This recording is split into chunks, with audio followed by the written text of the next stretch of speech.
Welcome to Expanding Frontiers. Alternative investments are no longer just for institutions and the ultra-wealthy.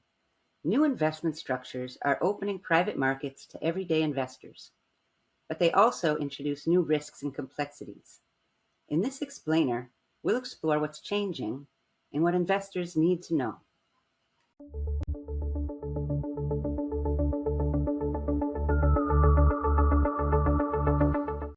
Welcome to Expanding Frontiers from Pearl Quest. I'm Kathryn Wilkens. Here, we explore the evolving edge of investing, data, and the frameworks that help us make sense of it.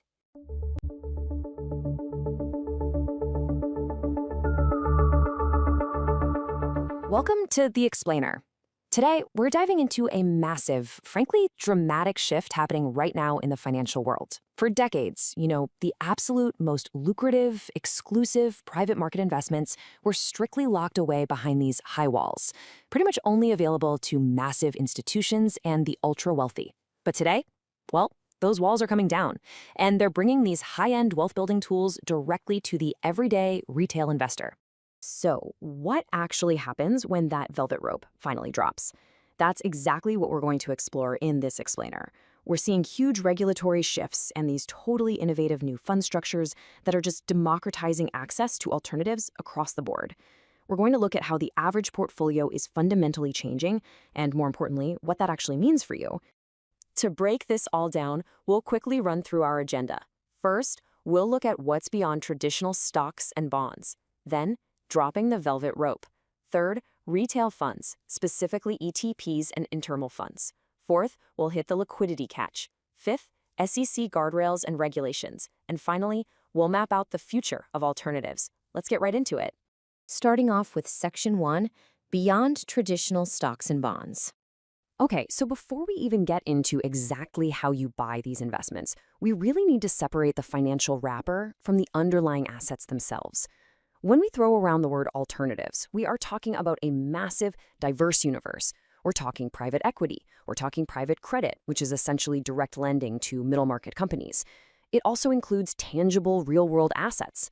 Think non-traded commercial real estate or massive infrastructure projects like toll roads and bridges. It even spans into digital assets and fine art, like original Andy Warhol paintings. Basically, it's everything outside your standard publicly traded stocks and bonds. And honestly, the sheer variety here is incredible. And if you want to know where the smart money is going, just look at this. A massive 89% of financial professionals who actively use private markets are allocating client capital straight into private debt, very closely followed by private equity and real estate. The demand for yields outside those traditional public markets is just overwhelmingly clear right now. To put the scale of this into perspective, the private credit market alone has surged to an astounding $2.7 trillion. Trillion with a T. This massive growth really kicked into high gear right after the 2008 financial crisis. When traditional banks suddenly pulled back from lending, non-bank lenders just stepped right into that void. They created this highly lucrative market that, until very, very recently, was completely off limits to the average person. Which perfectly sets up Section 2. Dropping the velvet rope. Historically, a very thick velvet rope restricted these markets. If you wanted in, you needed what's called an institutional drawdown fund. These operated under super strict Reg D exemptions that demanded minimums of $5 million or more, locked your money up for years, and strictly required you to be a wealthy, accredited investor. But these emerging retail options completely flipped the script. We are now seeing 1940 Act registered funds where minimums have dropped to as low as $1,000. They use standard ticker-based trading, and they actually offer periodic chances to cash out. It's a totally different ballgame. So yeah, the velvet rope isn't just lifting a little, it is dropping completely. We're witnessing a seismic industry shift. The financial industry isn't just trying to democratize alternatives anymore, they're actively institutionalizing them directly within everyday wealth management. Asset managers are out there building proprietary vehicles specifically designed for the mass affluent market. But here is where it gets really interesting. Check out this Broadridge survey. Despite all this massive democratization, actual conversations between mass market investors and their advisors are surprisingly lagging. A huge chunk of investors either haven't discussed alternatives but want to, or they just have zero awareness that this is even an option. So the structural barriers are gone for sure, But that education gap, that remains the biggest hurdle. All right, moving on to Section 3, retail funds, specifically ETPs and interval funds. Let's talk mechanics. If the demand is there, how do you actually buy in? Well, the heavy hitter right now is the interval fund. Registered under the Investment Company Act of 1940, an interval fund is a very specific, semi-liquid structure. It allows you, the retail investor, to buy in daily with those relatively low minimums. But, and this is absolutely crucial, you can only cash out or redeem your shares during very scheduled, limited windows. Usually that's restricted to about 5 to 25% of the fund's total shares per quarter. Now, contrast that setup with exchange-traded products, or ETPs and ETNs. These offer a much more user-friendly, daily traded experience. Thanks to fractionalization and blockchain tokenization, the innovations happening here are wild.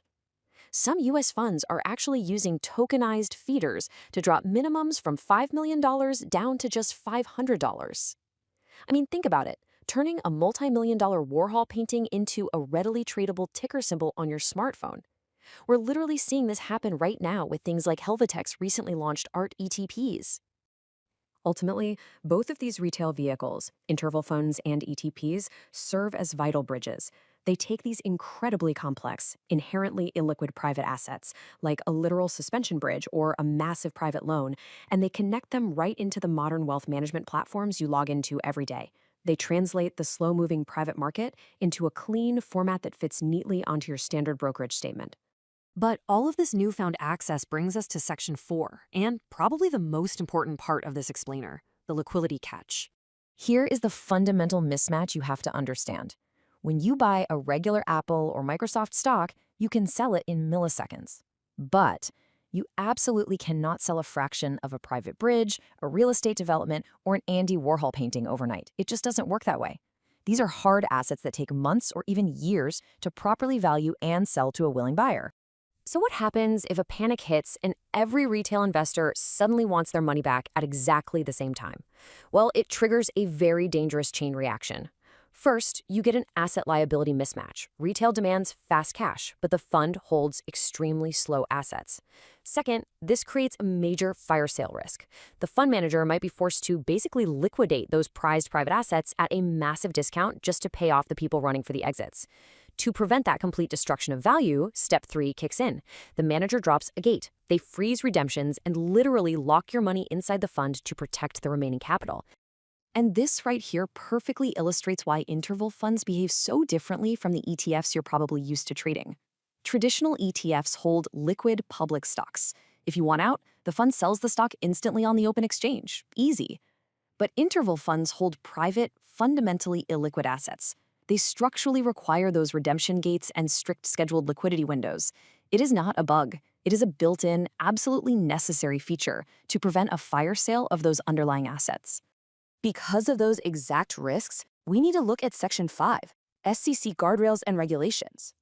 Naturally, with all these liquidity constraints and the sheer complexity of pricing private assets, federal regulators are stepping in. During a recent roundtable focused specifically on retail alternatives, the SEC maintained a very impartial, fact-based stance.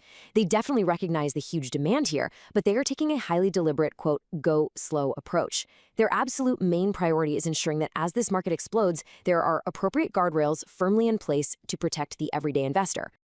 Breaking down that SEC roundtable, regulators are heavily zeroing in on a few specific things.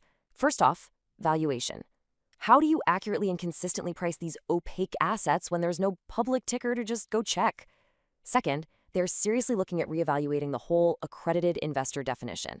Instead of just looking at how much money you have in the bank, they want to start measuring true financial sophistication, meaning your actual knowledge of the markets might soon matter more than your net worth.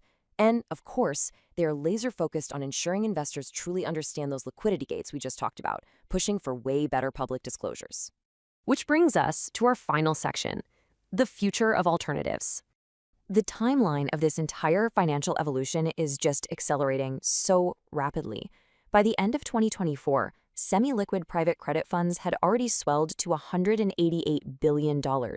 Now, as we move into 2025 and beyond, we're pushing way past traditional funds into cutting-edge blockchain tokenized assets and art ETPs. Meanwhile, regulators are furiously laying down the rules of the road.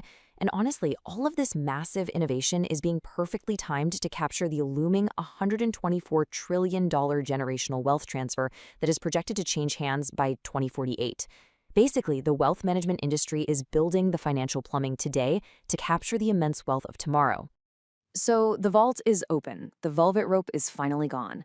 The world of private equity, private credit, and real assets is quite literally available right there on your brokerage screen. But as you look to diversify your own portfolio and step into this new frontier, you really have to ask yourself a hard question.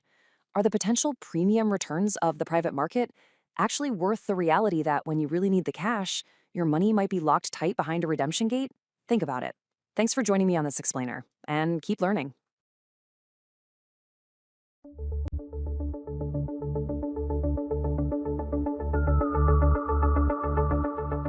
This has been Expanding Frontiers, a Pearl Quest podcast. Stay open to what reveals itself. Until next time.